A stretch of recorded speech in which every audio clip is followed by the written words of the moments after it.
باپ اور بیٹے اور روح القدس کے نام سے آمین۔ اگرچہ تو انسان ہے، خدا نہیں، تو اپنے آپ کو خدا کے برابر سمجھتا ہے۔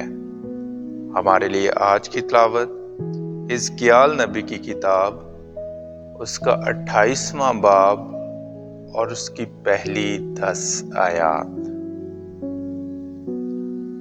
اور میں نے خداوند کا کلمہ پایا، اس نے کہا کہ اے ابن بشر، سور کے رئیس سے کہہ دے کہ مالک خداوند یوں فرماتا ہے، چونکہ تیرے دل میں تکبر سمایا ہوا ہے اور تو نے کہا ہے کہ میں خدا ہوں، اور سمندر کے وسط میں خدا کے مسند پر بیٹھا ہوا ہوں، اور تو نے اپنا دل خدا کا دل سمجھا، حالانکہ تو خدا نہیں بلکہ محض انسان ہے۔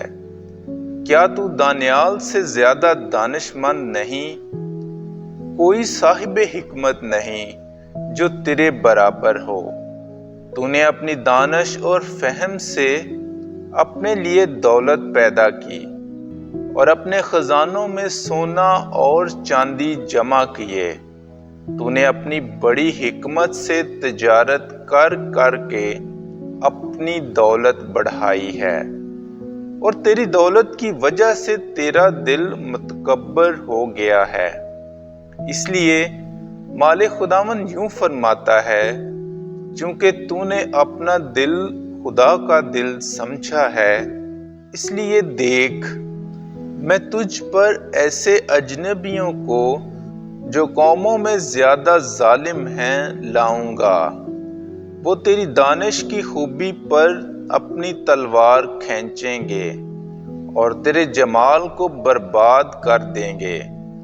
وہ تجھے گھڑے میں دھکیل دیں گے اور تو سمندر کے وسط میں مقتولوں کی موت مر جائے گا۔ کیا تو اپنے قاتل کے سامنے کہے گا کہ میں خداوند ہوں، حالانکہ تو اپنے مار ڈالنے والے کے ہاتھ میں خدا نہیں بلکہ انسان ہے۔ تو اجنبیوں کے ہاتھ سے نامختونوں کی موت مر جائے گا، کیونکہ میں نے یہ کہا ہے، مالک خداوند کا فرمان یوں ہی ہے۔ پاک کلام کے پڑھے اور سنے جانے پر خدا کی برکت ہو۔